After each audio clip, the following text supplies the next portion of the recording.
pensamiento que dice así: yo espero mucho del tiempo, yo espero mucho del tiempo.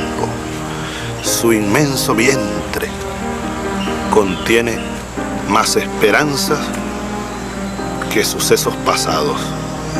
Ese pensamiento de Simón Bolívar pudiera resumirse en eso, ¿no? En la frase inicial: yo espero mucho del tiempo. Yo creo que, aunque nunca, jamás perdí ni perderé mi amor y mis raíces y mi presencia física en este pueblo que está aquí, Sabaneta, el recuerdo así más lejano que yo tengo de mi padre, un hombre muy joven, llegaba en una bicicleta, y además venía rápido, y cuando iba llegando a la casa sacaba una pierna por encima y se venía en una sola. Llegaba, y yo lo veía, pero bueno, frenaba ahí, y ponía la bicicleta. Mi padre ha sido un hombre muy enérgico toda la vida, y yo lo veía, lo admiraba y lo admiro muchísimo. Mi padre es afrodescendiente, es negro. Mi madre, catira, pelo amarillo, llanera, de naciencia y crianza, como se dice. Entonces mi padre llegaba y yo no salía corriendo. Papá, ¿qué me trajiste? Bueno, y recuerdo el abrazo, y nos agarraba, y a mí me agarraba y me lanzaba arriba, y me agarraba duro. Un hombre fuerte, mi padre. Decía que tenía tres mamás. La mamá Elena, que me parió, la mamá Rosa, la abuela, y la mamá Sara Moreno, nunca la voy a olvidar. Era una mujer muy linda que vivía frente a la Casa Vieja, en la calle que hoy se llama Antonio María Bayón, en Sabaneta. Y ahí llegó Sara Moreno, de no sé dónde. Y yo le recuerdo que era muy linda. Yo decía que era mi mamá también, que yo tenía 3 mamás. Y Sara Moreno todos los días me preparaba una taza de este tamaño, era grande la taza, de avena antes de ir a la escuela. Y nunca dejaba yo de pasar por casa de Sara a tomarme mi taza de avena. Era muy joven y era muy linda, ¿saben? Yo incluso, ella tenía un marido que llegaba por las noches, y yo creo que me enamoré de Sara, porque yo la celaba del marido. Nunca le dije a nadie esto, estoy confesándolo por primera vez en mi vida, y yo era un niño, pero ella me amurruñaba y me dormía y me hacía comida. Sara Moreno era mi tercera mamá. Mi madre, una fortaleza siempre. Mi madre, ella es llena de amor, trabajadora, incansable, también maestra. Luego, fíjense, ella, siguiendo el ejemplo de mi padre, siguió haciendo unos cursos. Mi padre seguramente la motivó, y luego se graduó de maestra, ya cuando nos había parido a casi todos nosotros. Yo recuerdo haber ido a ver a mi madre en un salón de clases, dando clases, enseñando. Sobre todo ella alfabetizaba, se dedicó a la educación de adultos, y hasta me gustaba mucho ayudarla en eso. Yo participé junto a mi madre en la alfabetización por allá por los años 60. Ella era mi guía, con un libro que se llamaba Abajo Cadenas, Ala Pala Tapara Maraca. Así que mi madre me enseñó a enseñar a otros. Cosa bonita esa.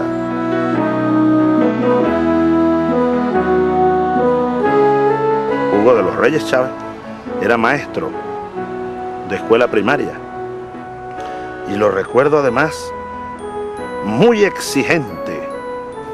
En alguna ocasión mi padre compró una enciclopedia autodidáctica Quillet, creo que francesa. Yo me zambullí en esa maravilla que era aquella enciclopedia. Por ahí quedan todavía algunos libros, ¿saben? Eran 4 tomos. Y yo leía, y leía, y leía. Recuerdo haber leído cosas de historia universal, de geometría, de ortografía, y además muy buena porque era autodidáctica. Bueno, ellos no estaban acostumbrados a tener unos libros grandes que tenían tantas cosas. Entonces él se metió de lleno en esa enciclopedia. Y ahí aparecía todo un capítulo de lo que es la cultura y un curso de pintar. Cómo dibujar primero, cómo comenzar, el pintor se coloca, no tengo un lápiz a la mano, pero con un lápiz uno mide la proporción, o con el dedo. Aquella muchacha que está allá, por ejemplo, uno puede medirla con este dedo así, ¿ves? Ahí está. Y si te voy a pintar a ti, entonces ya uno tiene que buscar la proporción, plasmarla en el lienzo.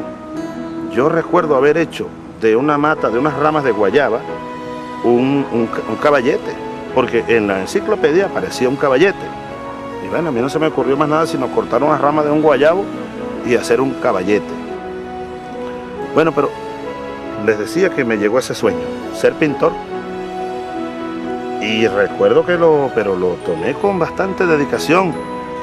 Esa infancia fue así, feliz, llena de cosas bonitas, ¿no? De colores, llena de sueños, llena de sueños.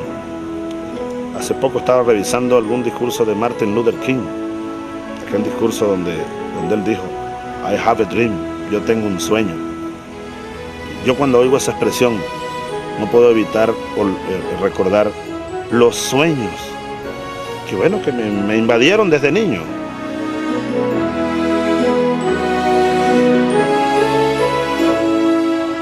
Entonces mi padre un día se trajo de Barinas a un entrenador, Tintán López.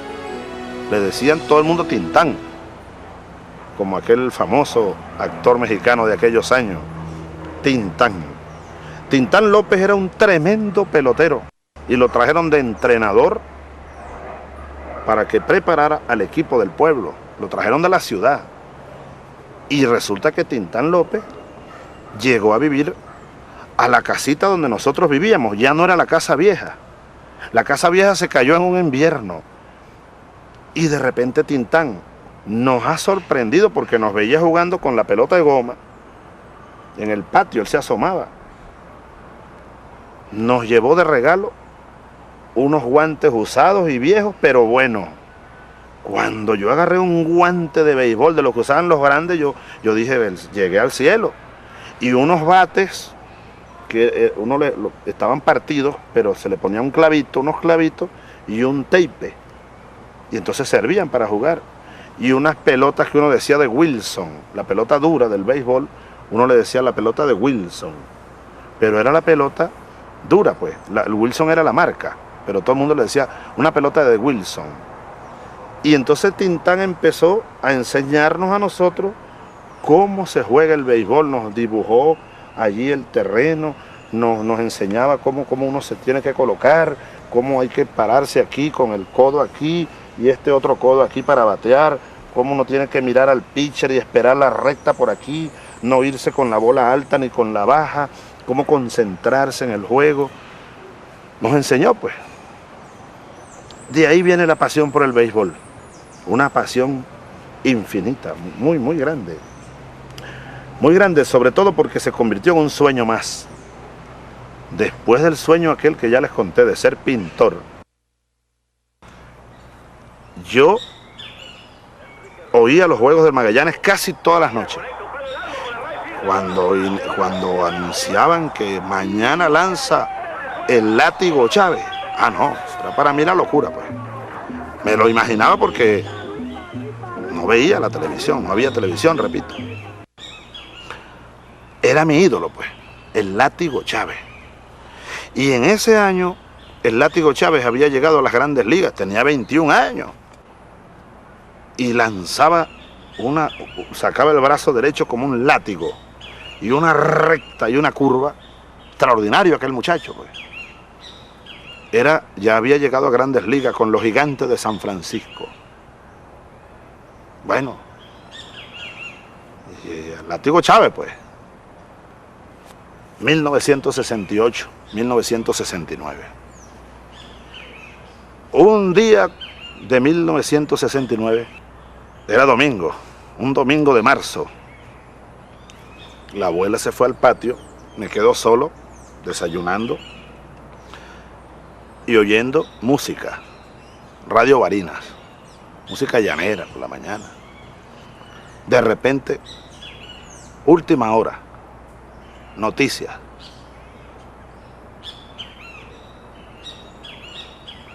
Yo todavía me dan ganas de llorar cuando recuerdo aquello.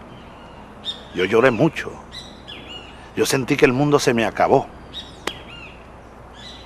Última hora. Era un 16 de marzo, domingo de 1969. Última hora. Accidente aéreo en Maracaibo. Un avión DC-9 de Viasa, con destino a los Estados Unidos, cayó sobre Siruma. Todos murieron, entre ellos el Látigo Chávez.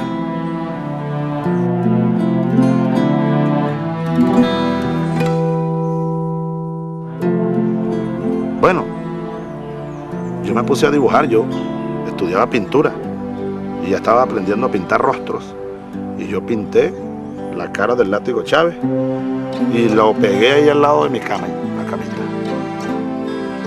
Inventé una oración que me nació y yo todas las noches rezaba, y al final del Padre Nuestro, que estás en los cielos, yo decía: Diosito Santo, ayúdame. Látigo Chávez, donde estés, te juro que yo voy a ser como tú. Y aquello se convirtió para mí en un motor inmenso que me movió. Yo movía cielo y tierra porque yo quería ser como el Látigo Chávez. Entonces comenzaron a ocurrir cosas, producto de una voluntad que despertó del dolor, ¿no? Del dolor. Yo entonces comencé a acercarme en las tardes, después que salía de clase, en vez de irme a jugar chapita o la pelota de goma frente al liceo, que no me iba a llevar a ninguna parte, yo me iba al estadio La Carolina. Y mi padre me dijo un día: Hugo, bueno, ¿qué vas a estudiar? ¿Qué carrera universitaria tienes que...? Yo le dije: bueno, me gusta ingeniería, papá. Bueno, vamos a hablar allá en Mérida. Entonces yo voy a ir a Mérida, porque mi padre y mi madre siempre la educación, ¿no? El ejemplo, cosa que nunca olvidaré. Vamos a ir a Mérida porque vamos a buscarte cupo allá. Vamos a hablar con Ángel Chávez, un tío nuestro, que profesor de la ULA. Yo por dentro: Mérida no juegan béisbol. Allá eso será fútbol. No, Dios mío, yo para Mérida no voy. ¿Y sabe lo que hice? Un día llegó, nunca se me olvida, un oficial al liceo a dar una conferencia. La escuela militar. Nos llevaron a todos obligados. Yo no quería, porque incluso uno veía a los militares así desde lejos.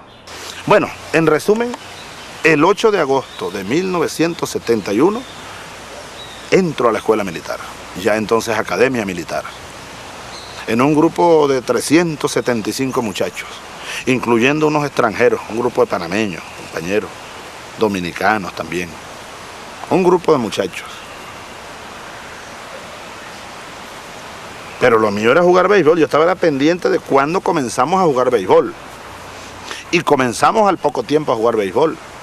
Y nuestro manager era José Antonio Casanova, una leyenda. Una leyenda. Fue manager del Caracas durante muchos años. Bueno, shortstop de Grandes Ligas, de los campeones mundiales del 41. Y el entrenador de picheo y bateo era Benítez Redondo, Héctor Benítez Redondo, un zurdo, también de Grandes Ligas, otra estrella más de los años 40, claro, de los 50. Eran nuestros entrenadores. Yo dije: ya está, esta es la mía, pues. Cuando estos hombres me conozcan bien, yo por ahí busco el camino. Pasé contacto con los profesionales y todo esto, pues. Yo lo veía facilito, ¿no? Ah, pero entonces me conseguí uniformado, un fusil, un polígono, el orden cerrado, las marchas, los trotes mañaneros, el estudio de la ciencia militar, de las ciencias generales también. Pero en fin, me gustó, chico. Me gustó el patio, me gustó Bolívar, que estaba allá al fondo. Y el pensamiento grande allá, el que abandona todo por ser útil a su país, no pierde nada y gana todo cuanto le consagra. Me sentí como pez en el agua, como que descubrí entonces la esencia, o parte de la esencia de la vida, mi vocación verdadera. Y poco a poco, y así terminó esta reflexión, poco a poco se fue como transfigurando el sueño. Llegamos al 8 de noviembre y ese día dejamos de ser aspirantes a cadetes para transformarnos en cadetes. Por primera vez vestimos de azul, por primera vez los guantes blancos, y vino el general Osorio, nuestro director, y nos dio la daga de cadete, el arma pues.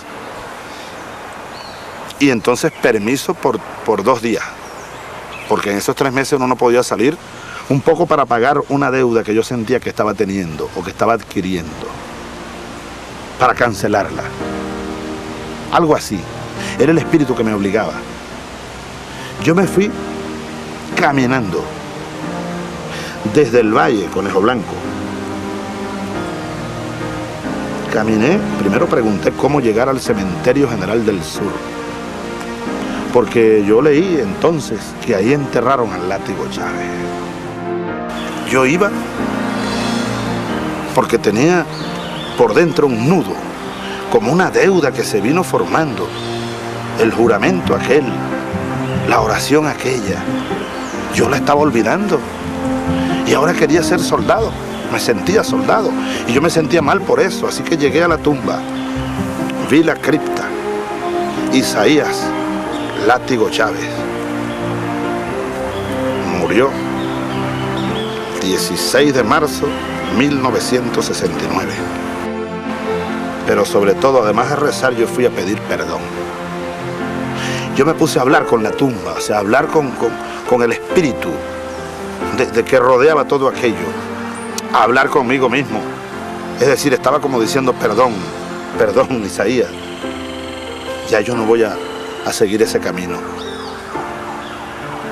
Ahora soy soldado.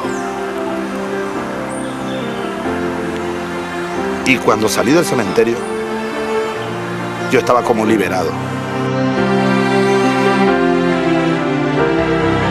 Yo formé parte y formo parte de esa primera oleada de muchachos que entramos a la academia militar, la vieja escuela militar, convertida en academia a nivel universitario. Veníamos ya con la secundaria aprobada. Por primera vez en la historia militar venezolana, ingresan a la academia militar muchachos bachilleres y comenzamos a formarnos entonces para ser licenciados en ciencias militares, ya de rango universitario.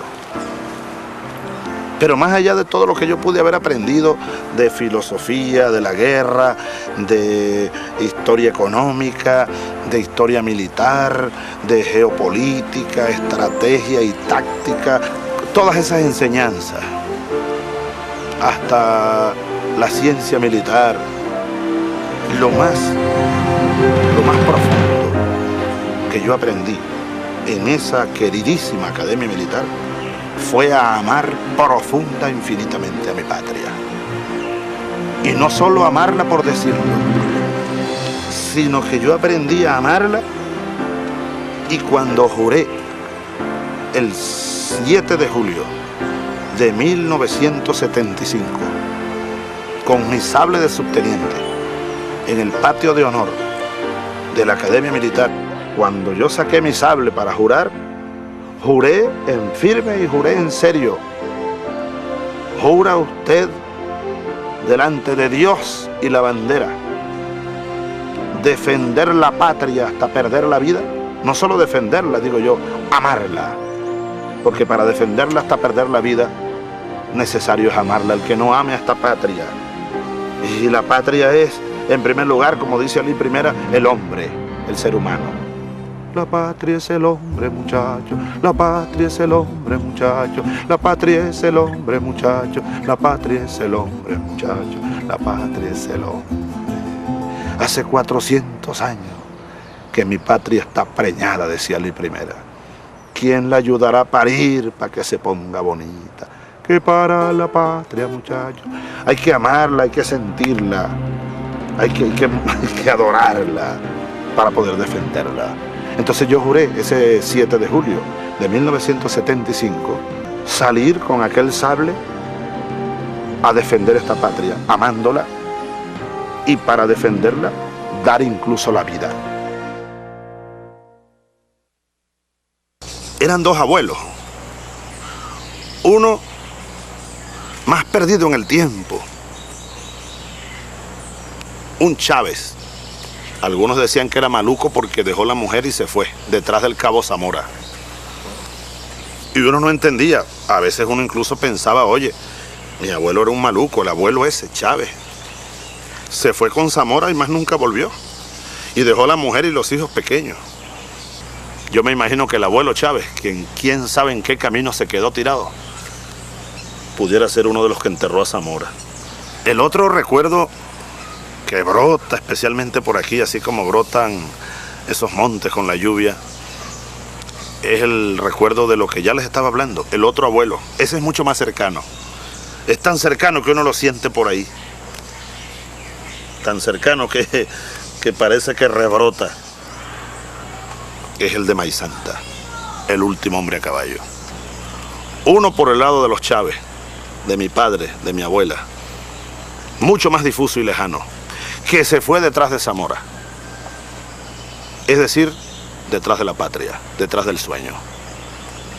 Otro más cercano aquí, mucho más cerca, que lo siento, Pedro Pérez Delgado, el último hombre a caballo, que se fue detrás del sueño. Que no era un maluco ni era un asesino. Dejó a mi abuelo pequeño con Claudina y al tío Rafael, pero no porque era maluco, ¿saben? ¿Qué va? No porque era asesino, era un soldado revolucionario y se fue igual detrás del sueño. Y hoy no tengo ningún temor, no tuve dos abuelos malucos, tuve dos abuelos revolucionarios. Y me ha tocado lo mío también, ¿saben? De esos abuelos he tenido una herencia, porque esta vida que uno ha seguido ha pasado por tantas cosas, pero dentro de ellas, una, me imagino la misma situación por la que pasó aquel Chávez que se fue detrás del Cabo Zamora por los caminos de la Marqueseña, y aquel Pedro Pérez Delgado, el bisabuelo que se fue por las sabanas de Apure, alzado contra Gómez. Me imagino lo que sintieron ellos cuando dejaron a la mujer y a los hijos chiquitos, y el rancho, y el ganado, y el perro, y el gato, y el chinchorro, y el café por la mañana. El nido, pues, lo dejaron, y más nunca volvieron. Digo que a mí me tocó lo mío, porque yo nunca voy a olvidar aquella noche.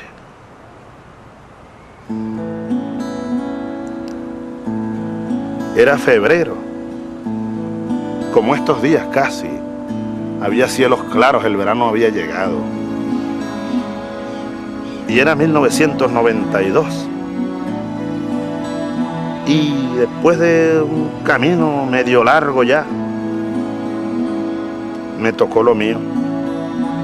Me tocó igual una madrugada llegarle a la mujer, a la negra Nancy, a decirle: negra, me voy, no sé si vuelva.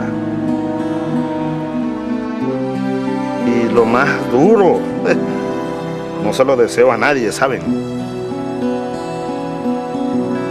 Abrir la puerta del cuarto de los muchachos y mirarlos allí, a la Rosa Virginia. Tenía 12 años, con su pelo churruscado, dormidita, arropadita.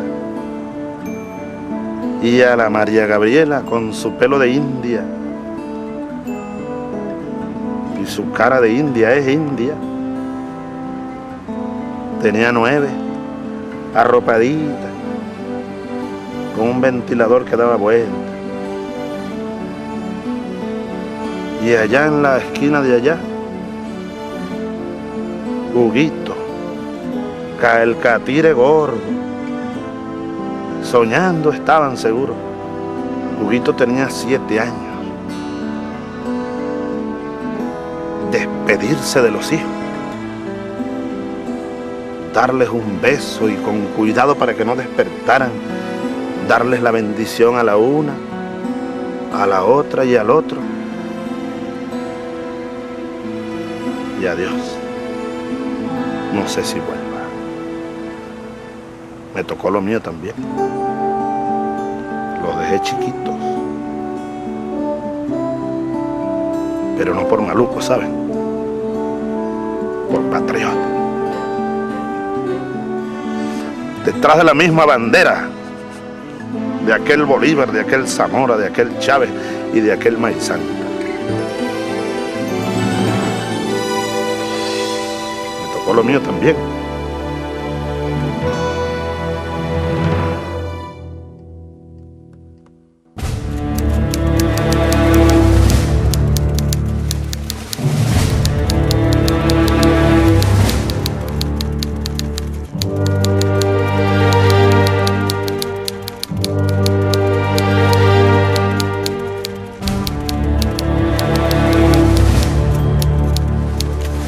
Recuerdo la cárcel como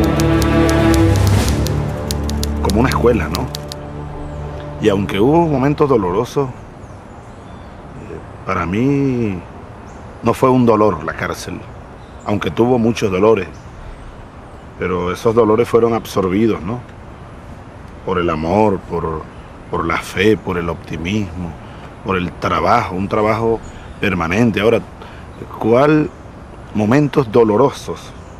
Uno de los más dolorosos fue, los primeros días fueron muy dolorosos. Ahí hubo varias etapas, ¿no? Los primeros días fueron muy dolorosos. Cuando uno comenzó a enterarse por distintas vías, venía alguien a traer comida. Recuerdo que los primeros días fueron en una soledad terrible. Una celda en un sótano muy fría porque tenía aire acondicionado todo el día y uno no sabía qué hora era. Más o menos uno calculaba por la comida, la hora en que llegaba la comida, pero no había reloj, no había tiempo, no había espacio, ¿no? Bueno, y yo me sentía como muerto los primeros días, las primeras horas. Era como un sepulcro aquello. Bueno, entonces esos días fueron muy dolorosos.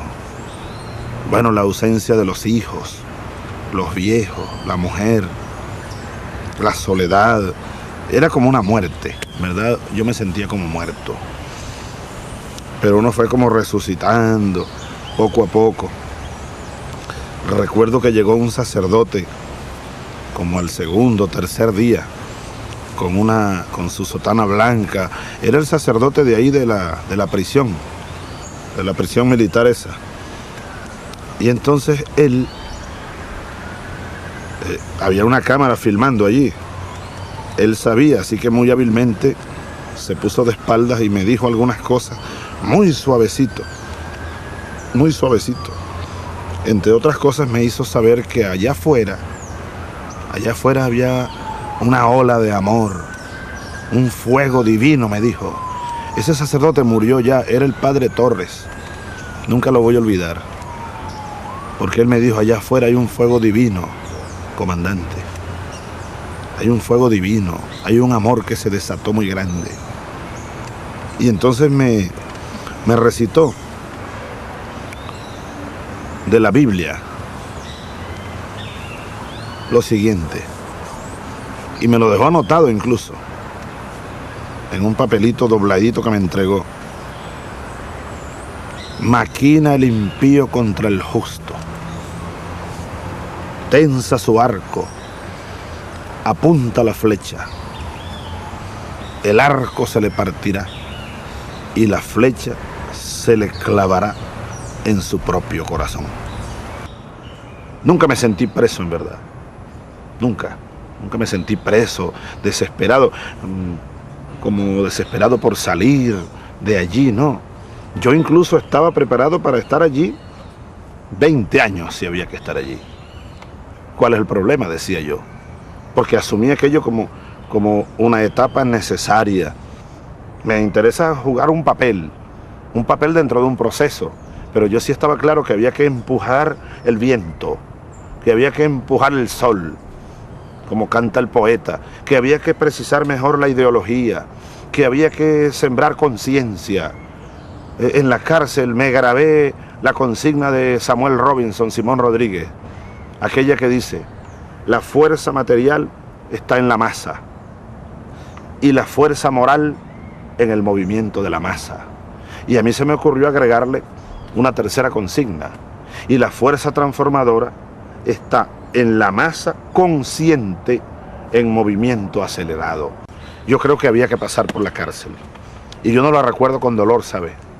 Yo la recuerdo más bien a esa cárcel como un sitio donde Dios nos permitió, y a mí en lo personal, me permitió acerar el alma, fortalecer la conciencia, el espíritu, fortalecer la ideología bolivariana a través del estudio, la discusión, entrar en contacto con múltiples corrientes políticas, sociales del país. Así que cuando pasaron 2 años y 2 meses y unos días y yo salí de aquella cárcel, recuerdo que miré el sol allí en los monolitos, en el Fuerte Tiuna, en los próceres. Yo salí potenciado en todos los sentidos. Vencí los dolores, vencí los sinsabores, y hoy lo que hago es más bien darle gracias a Dios por haberme permitido pasar en este camino un poco más de 2 años en una cárcel que fue una escuela, porque fue una cárcel de conciencia, de dignidad. Yo le decía a aquellos amigos, una vez en prisión, fueron a visitarme, les decía: miren, si es que Chávez se convirtió en un mito, yo quiero ayudar a destruir ese mito. Porque al país no le hace falta un mito, una leyenda. Al país le hace falta una revolución. Y las revoluciones no se hacen con mitos ni con leyendas. Hace poco me llegó como la lluvia, porque así llegan los sueños, como la lluvia. Así me llegó el de ser pintor de aquel libro. Así me llegó el sueño de ser el Látigo Chávez. Me llegó de ráfaga un domingo, nunca lo voy a olvidar. Y luego me llegó el de ser soldado también, como la lluvia. Y ahora me llegó un sueño, y me llegó por allá en la esquina de un pueblo, hace poco. Íbamos, después de un acto donde había mucha gente. Yo quería descansar por allá a la orilla del mar. Eran margaritas exactamente. Y entonces vamos ya cayendo el sol. Y vamos cruzando una esquina para ir a un sitio, a descansar un rato. Íbamos sin caravana, una camioneta cualquiera. Y yo dentro mirando cada esquina, mirando cada casa, tratando de mirar todo. Y de repente le digo al muchacho, al compañero que maneja: párate aquí, párate, porque vi unos niños jugando a la pelota de goma. Y además dije: qué bueno que están unas niñas también jugando, la igualdad. Una niña dando, ¡pah!, y corría más duro. Y entonces, en una silla, un anciano con el pelo blanco mirando a los niños jugar a la pelota, y con una niña en las piernas, yo dije: ya está, ese soy yo. Es el último sueño.